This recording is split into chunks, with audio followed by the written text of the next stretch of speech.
বাংলা সাহিত্যের ভাণ্ডারে ছোট গল্পের একটি বিশেষ জায়গা রয়েছে। আমার প্রিয় কিছু ছোট গল্প নিয়ে আমি রাজর্ষি, আর আপনারা শুনছেন রাজর্ষি উবাচ। আজকে শোনাবো বিভূতিভূষণ বন্দ্যোপাধ্যায়ের গল্প মরিঘাটের মেলা। আমাদের গ্রাম্য নদীর ধারে মরিঘাটা বলে ছোট্ট একটা গ্রাম, কঘর বুনোর বাস। এ জেলায় যখন নীলকুঠির আমল ছিল, দোর্দণ্ড প্রতাপ নীলকুঠির সাহেবরা টমটম হাঁকিয়ে চলে যেত নদীর পাশের চওড়া ছায়াচ্ছন্ন পথ বেয়ে। তখন শ্রমিকের কাজ করবার জন্যে সাঁওতাল পরগনা থেকে যেসব লোক আমদানি করা হয়েছিল, তাদেরই বর্তমান বংশধরগণ এখন একেবারে ভাষায়, ধর্মে, আচারে, ব্যবহারে সম্পূর্ণ বাঙালি হয়ে পড়েছে। এদেশে তাদের বলে বুনো।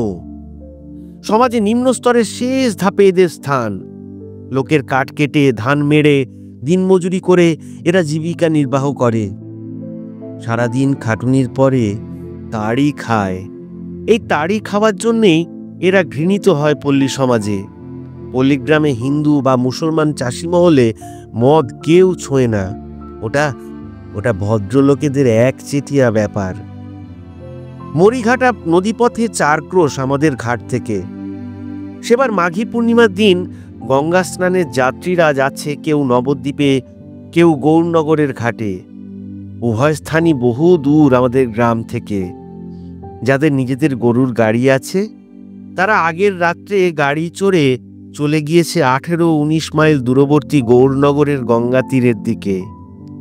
অপেক্ষাকৃত সাহসী ও চালাক চতুর যাত্রীরা যাবে ট্রেনে উঠে নবদ্বীপ। রাধা দুধ দিতে এসে বললে, বাবু, গঙ্গা টানে গেলেন না? যে ভিড়, মেয়েদের নিয়ে অত দূরে যাওয়া। ও, তবে মরিঘাটা যান বাবু নৌকা কুড়িয়ে।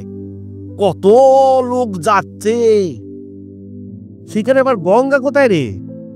তো মরিঘাটায় গিয়ে কি হবে? না বাবু না, সেখানে আজ গঙ্গা আসেন। গঙ্গা আসেন? কে বললে তোকে? আরে সেইখানে এক বুনো সাধু আছে, তাকে মা স্বপ্ন দিয়েছিল। আজ 2 বার হলো মাঘী পূর্ণিমার দিনে গঙ্গা সেইখানে আসবেন। মা বললেন, গরিব দুঃখী লোক যারা নবদ্বীপে বা ওই গৌরনগরে পয়সা খরচ করে যেতে পারে না, তাদের উদ্ধার করবার নিগে ওই মরিঘাটাতে তিনি আসবেন একদিনের তরে। সব গরিব দুঃখী লোক সেখানে যায় আজ 2 বছর ধরে। মস্ত মেলা বসে। যান, আপনি যান। কথাটা লাগলো ভালো। গঙ্গা স্নানে উদ্ধার হওয়ার বাসনা যত থাক না থাক, অনেক লোক যেখানে এসে জোটে পুণ্য অর্জনের আশায়, সে স্থানের অসাধারণত্ব অনস্বীকার্য। অক্রুর মাঝির নৌকো ভাড়া করে সবাই মিলে রওনা হই মরিঘাটার দিকে। আমাদের পাড়ার অনেক ছেলে মেয়ে আমাদের সঙ্গে চলেছে মেলা দেখতে। যেখানে মাঠে কুল পেকেছে, সেখানেই তারা নৌকা লাগাবে ডাঙায়, হই হই করে কুল পাড়তে ছুটবে। ছোলা খেতে ঘুঘু মারবার চেষ্টা করবে গুলতি ছুঁড়ে। ছোলার ফল তুলবে। প্রথম বসন্তে মাঠে মাঠে ঘেঁটু ফুল, বড় বড় শিমুল গাছে শিমুল ফুলের মেলা। কোকিল ডাকছে, জলপিপি চড়ছে শ্যাওলার দামে। বাতাসে ঘেঁটু ফুলের তেতো গন্ধ আর শুকনো কষার ঝোপের গন্ধ ভেসে আসছে। মরিঘাটা পৌঁছতে বেলা 12টা বেজে গেল। দূর থেকে একটা কোলাহল কানে গেল। বহু লোকের সমাগম হয়েছে বটে। আমাদের নৌকা ভিড়ল একটা প্রাচীন বটবৃক্ষের ছায়ায়। সেখানে আমাদের মতো অমন কত নৌকা ভিড়েছে। বটতলায় কত লোক রান্না করে খাচ্ছে।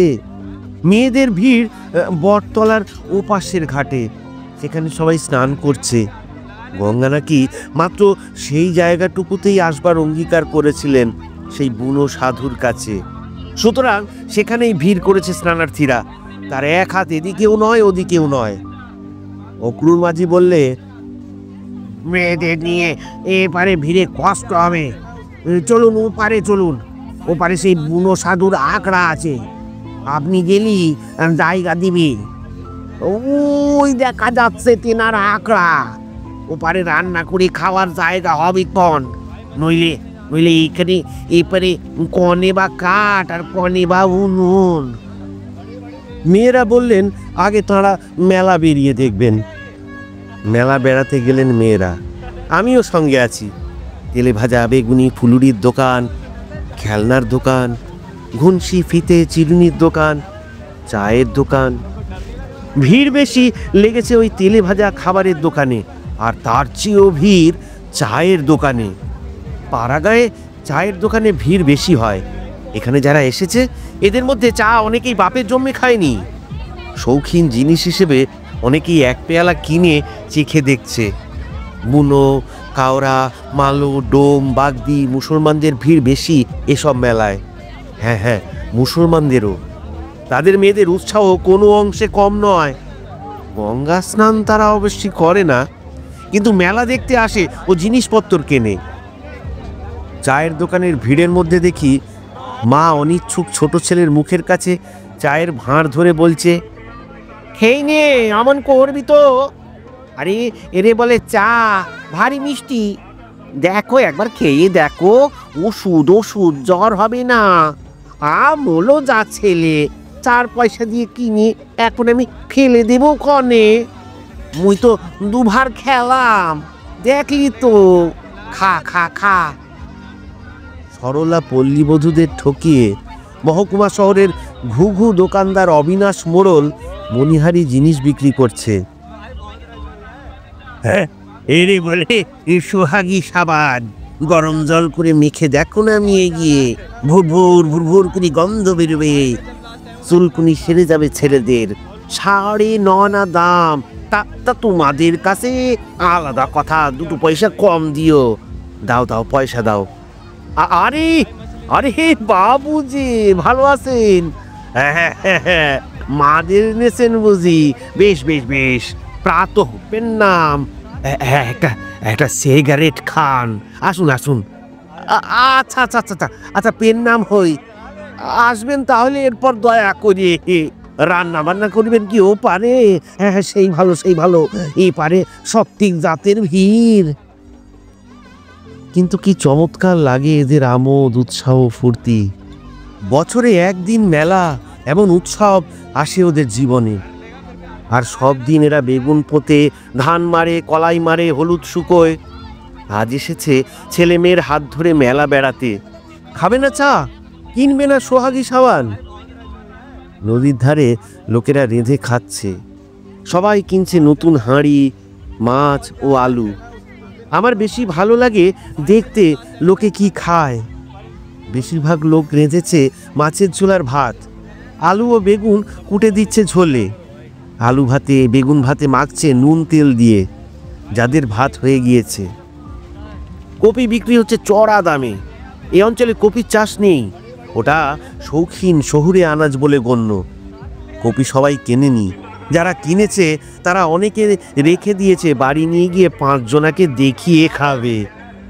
খুব গরিব যারা, তারা রাঁধছে শুধু আলু বা মানকচু ভাতে ভাত। একটি মা ও ছেলে একটা আঙট কলার পাতে একত্রে খেতে বসেছে। মোটা লাল আউশ চালের ভাত এক রাস, তার সঙ্গে ছোট্ট এতটুকু আলু ভাতে। তার পাশেই একদল বড় বড় কই মাছ ভাজছে দেখে ছোট ছেলেটা বলছে, দেখ মা, কত বড় বড় মাছ, কই মাছ খাবো মা। চুপ কর, ওদিকে তাকাতে নেই, খেয়ে নাও খেয়ে নাও। লঙ্কা খাবি? লঙ্কা মেখে দিব। একজন কুলের অম্বল সাঁতলাচ্ছে ওপাশে। আমাদের বেলা হয়ে যাচ্ছে। মাছও কিনতাম, কিন্তু মাঝি বলে দিয়েছিল সাধুর আখড়াতে মাছ রান্না চলবে না। নৌকো নদী পার হলো। ওপারে মাঠের মধ্যে ঠিক নদীর ধারে সাধুর আশ্রম। 5-6খানি ঘরের ঘর, নিচু চালা, ছোট নিচু দাওয়া, পরিষ্কার পরিচ্ছন্ন নিকানো পোছানো ঘরগুলি। গোবর দিয়ে লেপা চওড়া উঠোন। উঠোনের মাঝখানে বাতাবি লেবুর গাছে থোকা থোকা সাদা ফুল ও কুঁড়ি। মন মাতানো ভুরভুরে তীব্র গন্ধ দুপুরের বাতাসে। অনেক যাত্রী আশ্রয় নিয়েছে ঘরের দাওয়ায়। ওই বাতাবি লেবু তলায় ছাওয়ায়। এরা কিন্তু রাঁধছে না। আখড়ায় আজ মৎসব, বড় বড় হাঁড়িতে খিচুড়ি রান্না হচ্ছে। সাধুর শিষ্যবর্গ মৎসবের প্রসাদ খাবে। আমাদের মাঝে গিয়ে আমাদের কথা বলতেই সাধু বেরিয়ে এলো। বিনীতভাবে হাত দুটি জোর করে বললেন, আসুন আসুন বাবা ঠাকুর, বামুনের পায়ের ধুলো পড়ল, বড্ড ভাগ্যি আমার। বললাম, আপনার আখড়াটি বেশ ভালো দেখছি। আপনাদের দয়া। আঙুল ঊর্ধ্ব দিকে তুলে বললেন, আর তেনার দয়া, সে জনার দয়া। তাই একটা কথা হচ্ছে, এসেছেন যখন দয়া করে তখন রান্না বান্নার জোগাড় করে দি। মা ঠাকুরুন তো আছেন। বললাম, অন্য কোনো জোগাড়ের দরকার নেই, সব আছে আমার সঙ্গে। আপনি শুধু ওই রান্না করবার একটা স্থান দেখিয়ে দিন। আর আর ওই উনুন খুঁড়বার জন্য দয়া করে একখানা শাবল যদি থাকে তো পাঠিয়ে দিন। ওই মাঝি আছে, উনুন খুঁড়ে দেবে এখন। ওই মাঠে শুকনো কাঠ পাওয়া যাবে না? সাধু হেসে বললেন, ওর জন্য কিছু ভাববেন না। ওই পোতার ঘরখানা নিকোনো পুছনো আছে, ওর দাওয়ায় নতুন উনুন পাতা আছে। কেউ রাঁধেনি সে উনুনে। কিন্তু একটা কথা বাবু। কি? হাত জোর করে বললেন, ওই চাল ডাল কিন্তু আমি দেবো। আরে না না না, কেন আপনি দেবেন? আমাদের সঙ্গে সব আছে। আমাদের শুধু একটু জায়গা দেখিয়ে দিলেই যথেষ্ট হবে। সাধু দুঃখিত হলো বুঝলাম ওর মুখ দেখে, কিন্তু আর কিছু বললে না।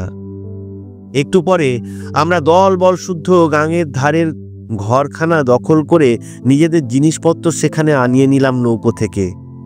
সাধু নিজে এসে দুখানা নতুন মাদুর বিছিয়ে দিয়ে গেল দাওয়ায়। বললে, মা ঠাকুরেনদের জন্যে একখানা মাদুর ওই ঘরের মধ্যে দেবো এনে। আরে না না, আমাদের সঙ্গে শতরঞ্জি রয়েছে। সাধু ডাকলে, হরিদাসী, ও হরিদাসী, এদিকে শুনে যাও, এনেদের জল তুলে এনে দাও। একটি 25-26 বছরের সুন্দর বউ আধ ঘোমটা দিয়ে এসে দাওয়ার নিচে দাঁড়িয়ে বললে, কি বাবা? এনেদের এইখানে থাকো, যা লাগে এই নিয়ে দাও। ওই তেঁতুল তলা থেকে চেলা করা শুকনো বড়ার কাঠ যত লাগে এনে দাও। আর ওই মা ঠাকুরকে শুধু কি লাগবে? বউটি হাসি মুখে দাওয়ায় উঠে এসে আমার স্ত্রীর সঙ্গে আলাপ করলে। তারপর ছুটলো কাঠ আর জল আনতে। বারবার ছুটোছুটি করে সে এটা ওটা আনতে লাগলো, কেননা শেষ পর্যন্ত দেখা গেল অনেক জিনিসই আমাদের আনা হয়নি বাড়ি থেকে। যেমন হাতা আনতে ভুল হয়েছে, জল রাখবার বালতি বা ঘড়া নেই, ডাল ঢালবার পাত্র নেই, শুকনো লঙ্কা খুঁজে পাওয়া গেল না মশলার পুঁটুলিতে, ইত্যাদি ইত্যাদি। আমার স্ত্রী অপ্রতিভ মুখে আমার দিকে চেয়ে আমার ঘাড়ে দোষটা চাপিয়ে দেওয়ার চেষ্টা করলেন। বললেন, বাহ, যে তাড়াতাড়ি তোমার ওতে সুশৃঙ্খলভাবে কিছু জিনিস গোছানো যায়, অত হড়বাড়ানিতে মাথা গুলিয়ে যায় আমার। আমি নির্বিকারভাবে অন্যদিকে চেয়ে থাকি। ইতিমধ্যে সাধু বাবাজি একটা বড় 2.5 সেরা পালি ভর্তি মুরকি এবং এক ছড়া সুপক্ক মর্তমান কলা নিয়ে এসে বললেন, বাবু, এটা সেবা করুন। আরে এসব আবার কেন? কেন বাবু? আমরা এতই অধম জাত যে আমাদের কোনো জিনিস নিবেন না? কেন, নিচ্ছি তো, জল নিচ্ছি, কাঠ নিচ্ছি, বাসন কোসন নিচ্ছি। তাহলে কি নিলাম না বলুন? আবার খাবার দাবার কেন? তা হোক, আমার আখড়ায় আপনাদের মতো লোক কখনো আসেনি। আমি যেতে বুনো ভেগ নিয়ে বষ্টম হয়েছি তেনার দয়ায়। কি বুঝি বলুন? আমার নাম হলো রামলাল বুনো। আমার বাপের নাম ছিল শ্রীহরি বুনো। তিনি তবলদার ছিলেন। ভদ্রলোকের বাড়ি কাঠ কেটে সংসার নির্বাহ করতেন। তেনার বয়স হয়েছিল অনেক। এক কম 100 বছরে মারা যায়। আচ্ছা আচ্ছা, আমার বয়স কত বলুন দেখি বাবু? সাধুর চেহারা বেশ ভালো লেগেছিল আমার। খুব মোটা, জোয়ান, লম্বা চেহারা, প্রকাণ্ড ভুঁড়ি, অথচ অথর্ব গোছের মোটা নয়, বেশ বলিষ্ঠ, কর্মকুশল হাত পা, লম্বা ধরনের খুব বড় মুখখানা, মস্ত বড় বড় জলজলে চোখ দুটো, নারদ ঋষির মতো এতখানি সাদা দাড়ি, মাথার লম্বা চুল পেছন দিকে মেয়েদের মতো ঝুঁটি করে বাঁধা, অথচ মুখখানিতে বালকের সারল্য ও হাসি, যাত্রা দলের মহাদেবের মতো দেখতে। বললাম, তা কত হবে? ওই 60-62। সাধু হেসে বললেন, বিশ্বাস করবেন না, 79 বছর যাচ্ছে তেনার দয়ায়। সত্যি আশ্চর্য হওয়ার কথা, এমন মর্দ জোয়ান পুরুষটিকে 80 বছরের বুড়ো কোনো ক্রমেই ভাবা যায় না। মুখের চামড়া মসৃণ, অকুঞ্চিত বালকের মতো, একটি রেখা নেই কোথাও মুখে। অবশ্যই সেটা খানিকটা সম্ভব হয়েছে ওই মেদ বাহুল্যের দরুন। অবাক হয়ে সাধুর দিকে আমি চেয়ে রইলাম। বাবু, বিশ্বাস না হয় অম্বরপুরের কাছারির পুরনো কাগজ দেখবেন। 1301 সালের বন্যের সময় আমি কাছারিতে পেয়াদ আসছিলাম। তখন আবার উঠতি বয়স, নাটি ধরতে পারি, সরকি ধরতে পারি। তারপর তারপর এই পথে আলম, ওই তেনার হুকুম হলো। তা অনেক দিন ভেক নিয়েছি, আজ 36-38 বছর হবে। বিয়ে থাও করিনি। এই আগ্রা যেখানে দেখছেন, এখানে আগে জঙ্গল ছিল, কি গহীন জঙ্গল। বাঘ থাকতো, জঙ্গল কেটে আখড়া জমাই। ভালো লাগে, বড্ড আনন্দে থাকি বাবু। ঋষি সেবকরাই আসে, সন্ধেবেলা জ্যোৎস্না ওঠে। গাঙের ধারের বড় ঘরখানা হলো ঠাকুর ঘর। ওর দাওয়ায় বসে খোল করতাল বাজায়, হরিনাম করি। একটা কথা বাবু, পথ চলতি লোক আমার আখড়ায় এলি আর ফিরতে পারে না। আরে চাল দেই, ডাল দেই, রেঁধে খাও। আমি ছোট জাত, আমার হাতে খাওয়া না, রান্না বান্না করো, খাও, নিতে গেল। মানুষের একটু সেবা, তা করবার ভাগ্যে কি আমার হবে? তেনার দয়া। বাবু, তামাক সেবা করেন? হ্যাঁ, তবে আমার কাছে বিড়ি আছে। থাক, দাঁড়াল, আমি তামুক সেজে আনি, বসেন। নদীর ধারে ক্রমে বেলা পড়ল। সাধুর আশ্রমে ভিড় বেড়ে গেল খুব। মৎসবের কীর্তন শুরু হলো বাতাবি লেবুর তলায়। সাধু সব দিকে তদারক করে বেড়ায়, আর মাঝে মাঝে আমার কাছে এসে বসে, কিন্তু একদণ্ড সুস্থির হয়ে বসতে পায় না।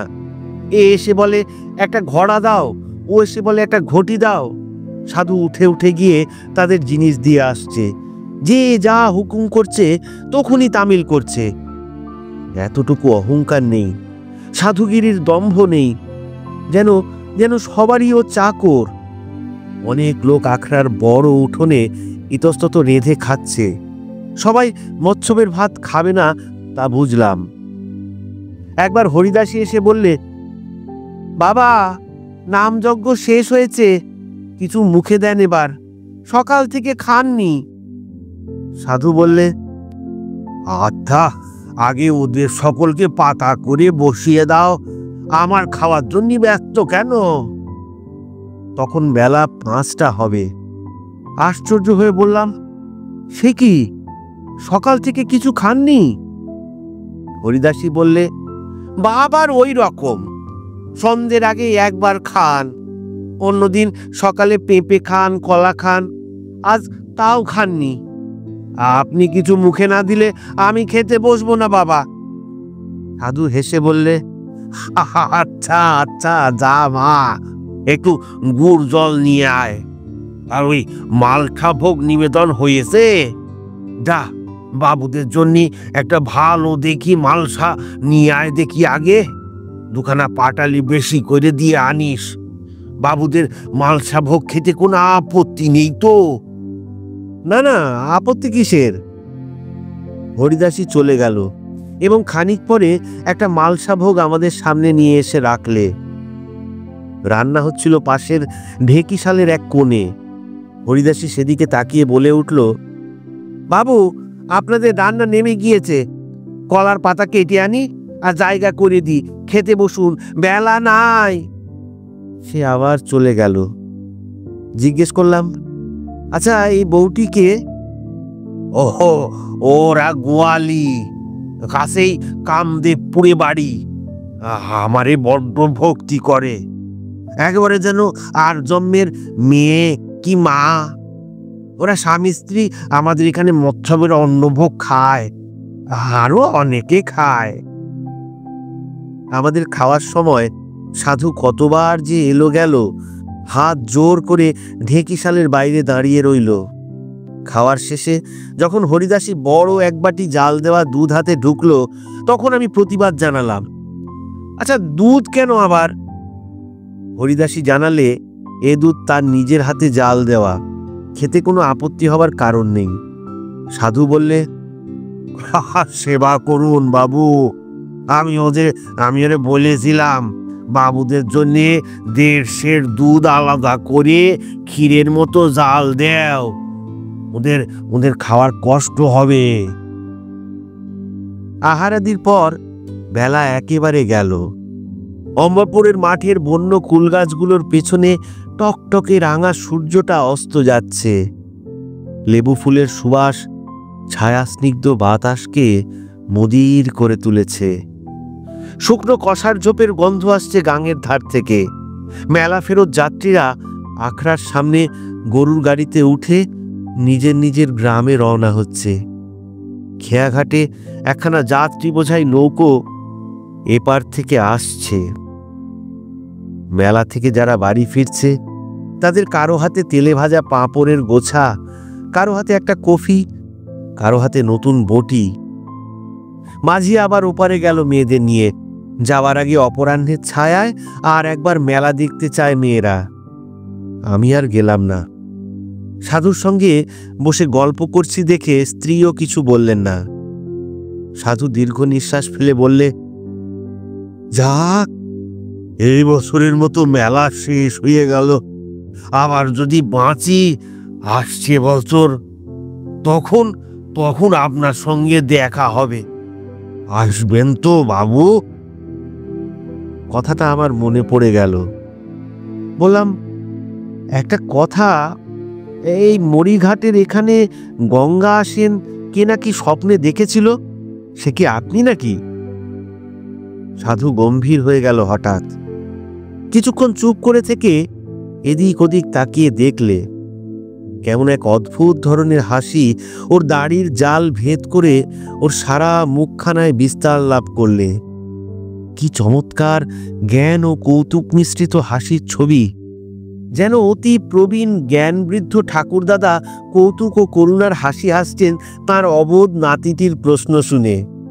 বললে, আরে স্বপ্ন নয়, এখানকার গরিব লোকে পয়সা খরচ করে গঙ্গায় নাইতে যেতে পারে না মাঘী পূর্ণিমায়, তাই রটিয়ে দিয়েছি। মা গঙ্গা এই মরিঘাটার গাঙে আসবেন বলেছেন আমার কাছে পূর্ণিমার যোগের দিন। মন শুদ্ধ করে নাইলে এইখানেই গঙ্গা, তিনি নেই কোন জায়গায় বলতে পারেন? সন্ধ্যা হওয়ার আগেই সাধুর কাছে বিদায় নিয়ে যখন নৌকোয় উঠি, তখন ওপারের সেই বটগাছটার পিছন দিকে মস্ত বড় চাঁদখানা উঠছে। এপারের চিকচিকে চখাবালির ঘাটে হাত জোর করে বুনো সাধুটি দাঁড়িয়ে বলছে, মা ঠাকুরনকে নিয়ে আবার আসবেন বাবু সামনের বছর। ভুলে যেও না মা তোমার বুড়ো খোকাকে। দণ্ডবোধ হই মা। যদি বেঁচে থাকি সামনের বছরে পায়ের ধুলো যেন পড়ে। দেখি আমার স্ত্রীর চোখে জল।